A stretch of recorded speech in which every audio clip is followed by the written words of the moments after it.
Hello, in this video we will talk about incomplete similarity. It is not always possible to match all the pies of a model to the corresponding pies of the prototype. So that condition we call incomplete similarity. Let's look at the example of the lift force on the wind. Here, the lift force is a function of the free stream velocity, the chord length, the density of the fluid, the dynamic viscosity of the fluid, the sound speed, and the angle of attack.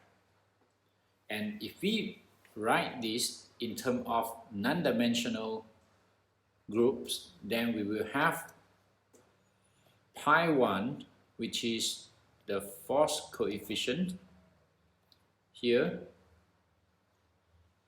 and pi 2, which is the Reynolds number, pi 3, the Mach number, which is given by the speed of the object divided the speed of sound, and pi 4, which is the angle of attack, since angle has no dimension, so it itself is a pi group.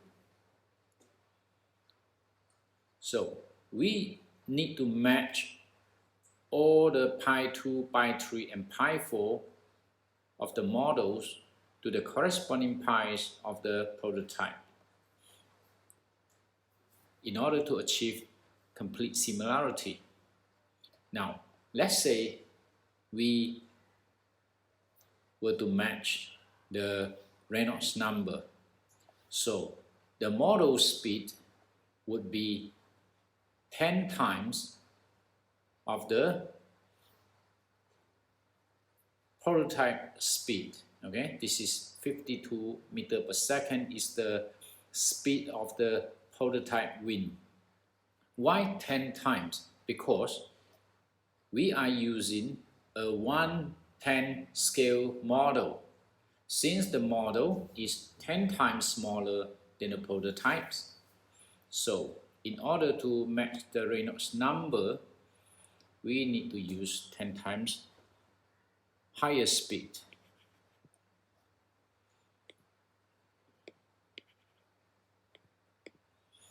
See, Reynolds number of the model to match the Reynolds number of the prototypes. Rho VL per mil, rho VL per mil. Prototypes, model. Since both model and prototype is using air, so we can cancel out this, and therefore Vm equals to Lp per Lm times Vp. Here, the scale of the model is 1 to 10, right? So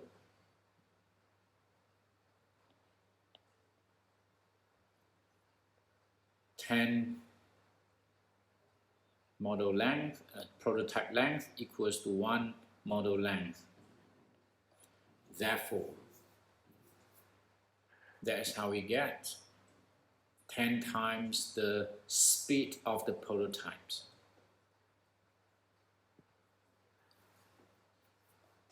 With 10 times the speed of the prototype, the model have to be tested at 520 meters per second.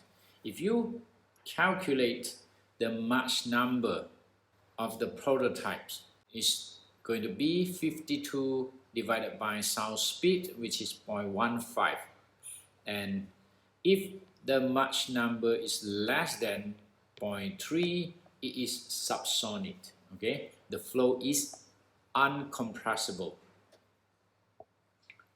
If you calculate the Mach number of the prototype, so you use the speed of the model testing, which is 520 meters per second, divided by the sound speed, so you will have 1.5 Mach number, that is a supersonic flow. The flow will be highly compressible. And therefore, matching the Reynolds number will not allow us to match the Mach number. If we were to match the Mach number, then we will have to use very low speed in the model testing, and therefore the Reynolds number will not match between model and prototype. So there's nothing we can do to match all the independent pies of this problem. This is the example of incomplete similarity. Let's look at another example. If we were to test the aerodynamic drags of the truck using a 1/16 scale die-cast model, we know that the aerodynamic drag of a truck is a function of the free stream velocity, or we call that the speed of the truck, the length scale, or the vehicle length of the truck, the density and dynamic viscosity of the fluids. And in this case, the prototype truck is running at a speed of 26.8 meters per second, and the length of the prototype truck is 15.9 meters. These are the typical value of the real trucks. There are only two pi groups, which is the force coefficient, the CD, and the Reynolds number. So the dependent pi group, which is the CD, equals to the function of Reynolds number, the independent pi groups. In this example, we did not include the speed of sound, right? The speed of sound is not included.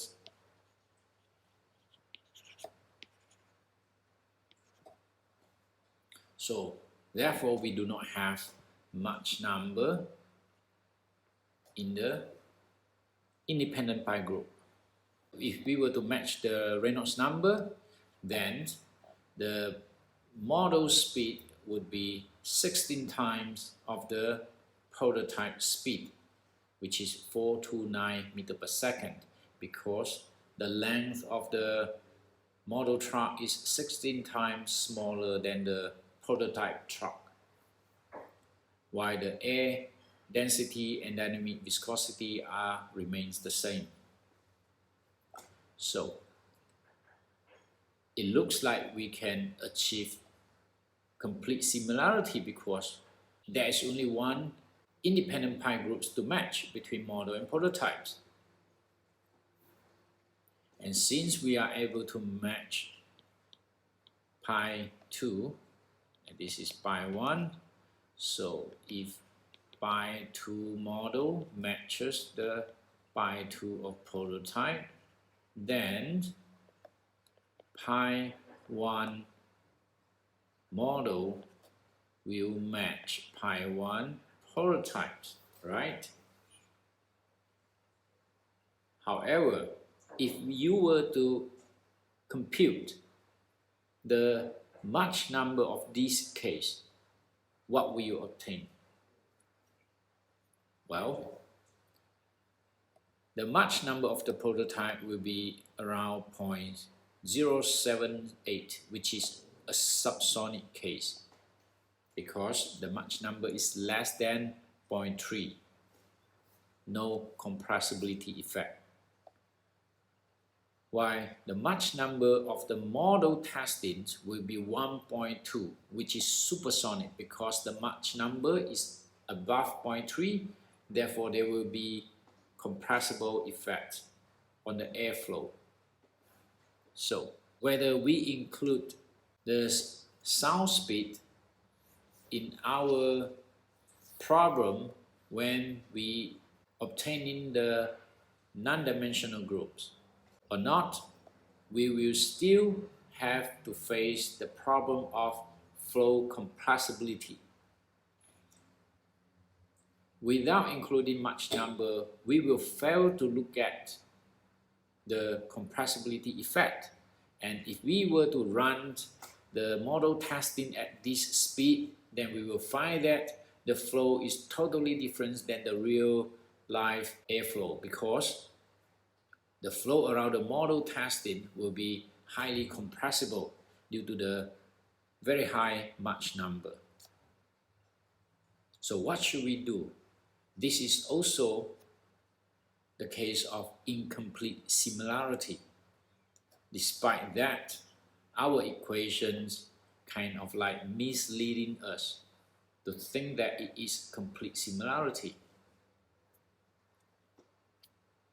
So what we can do is, in the case of incomplete similarity, we should consider using a larger model, okay, by testing in a larger wind tunnel or using some large test facility. Normally, in the case of automobile manufacturers, they typically test the car models using 3 to 8 scale model and 1/8 scale model for trucks and buses in a very large wind tunnel. Of course, a blockage ratio is a problem if your model is too large relative to the scale of the test section of the wind tunnel. Technically, if this is the cross sections of the test section of the wind tunnel and this is your model truck, the area of the test section cross section, and this is the area of the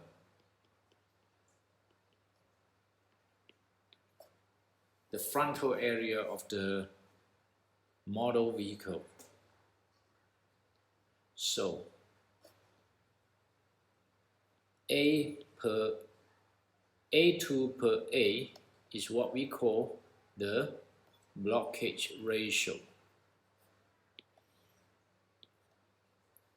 The ratio has to be less than 7.5%, meaning that this area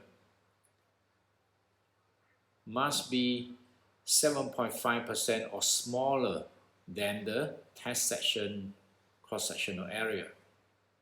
Larger than that, the model will affect the flow quality inside the test section, and therefore there will be inaccuracy in the result obtained.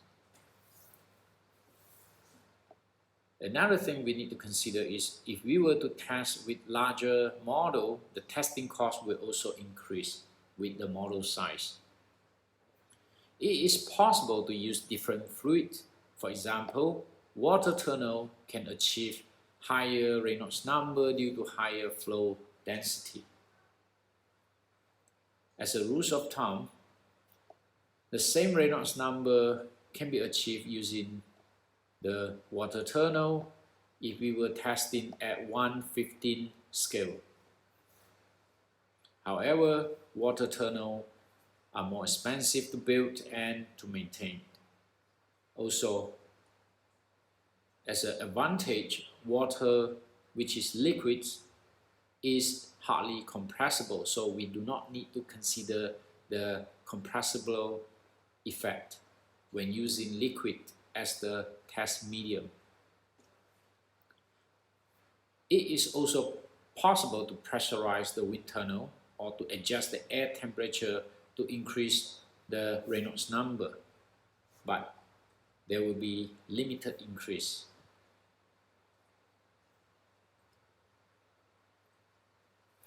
If all else fails, we can still have the final option, which is to run the test at several speeds near the maximum wind tunnel speed, then extrapolate the results to the Reynolds number of the prototypes. What it means here is this option is possible on the premise that CD is a strong function of Reynolds number at low value of Reynolds number, and CD often level off for Reynolds number of above some value. If we look at the CD versus Reynolds number charts, okay, CD versus Reynolds number charts of some objects, in this case the disc, at some low Reynolds number range, the CD changes with Reynolds number, okay, it goes down, up, and then go down. However, at some high Reynolds number range,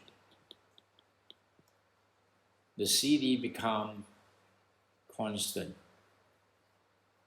Even though we increase the Reynolds number, there's no change in the CD.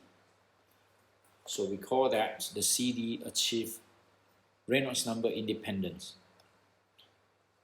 Even for other objects such like smooth cylinder, okay, or smooth sphere, as you can see, below this Reynolds number range, the CD decreases as the Reynolds number increase. So for this range, the CD has not achieved Reynolds number independence.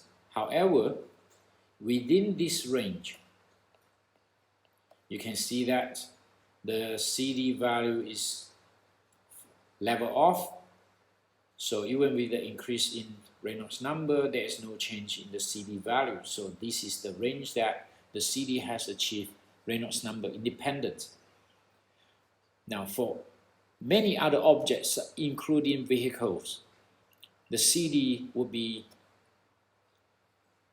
a strong function of Reynolds number for low Reynolds number value, and then for some high Reynolds number value, the CD will become independent of Reynolds number. It will level off, such like this case. So what we can do is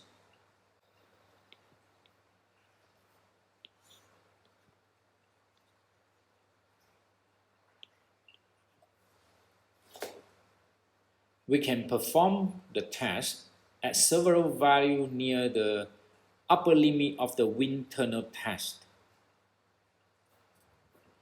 Let's say we need to run at this Reynolds number in order to match the Reynolds number between model and prototypes. However, our test facility does not allow us to do so because this is the limit of the facility. We can only test from low Reynolds number up to this limit. So we can never achieve the prototype's Reynolds number by using this facility. What we can do is we perform the test at several values near the limit of the wind tunnel. So let's say we pick this 4 value. For the first, the lowest Reynolds number setting, okay, we call RE1. Then we test to check the CD value. Let's say we obtain this level. So this is the value, the mark. And then we test at the second Reynolds number. Let's say we achieve this value here. So is there a difference in the CD value between Reynolds number 1 and Reynolds number 2? Yes, the CD value decreased. So it means that the CD is still a strong function of Reynolds number for these two Reynolds number setting. And if we increase the Reynolds number further to Reynolds number 3, then we check the value. Let's say this is our result. So the CD has decreased a bit. But let's say this is still unacceptable. So we test again at a higher Reynolds number, and if the value is the same as the previous test value, then we know that the CD have level off at this level. So Reynolds number 3 is what we need, because testing at higher Reynolds number than this, the CD will remain the same. Okay, this is our Reynolds number. In order to achieve Reynolds number independence, testing above this value, the CD will remain constant. So with this value, we can estimate the CD at this Reynolds number. This is called extrapolation. We achieve this, and then we assume that the CD value will be the same at this Reynolds number. So even though our Reynolds number in the model testing cannot match the Reynolds number of the prototype, but because the result has achieved Reynolds number independence, therefore we can use the result obtained at lower Reynolds number to extrapolate the Reynolds number at a higher value that is not achievable in our test facility. So back to the event of incomplete similarity. Compromises must be made, because we can only match some of the pi groups, not all the pi groups. So between Reynolds number and Mach number, which one should we choose? Now, here is the guideline. We only match the most important pi groups. So if Mach number of the prototype is significantly larger than 0.3, meaning that the flow is compressible in the prototype flow. So it is important for us to match the Mach number in the model testing rather than the Reynolds number, to ensure that the flow in the model test is also compressible. If the Mach number in the prototype is below 0.3, which means that the flow in the prototype is incompressible, then we only need to match the Reynolds number while keeping the Mach number smaller than 0.3. We do not need to exactly match the Mach number between prototype and model. That's the end of the video. Thank you for watching.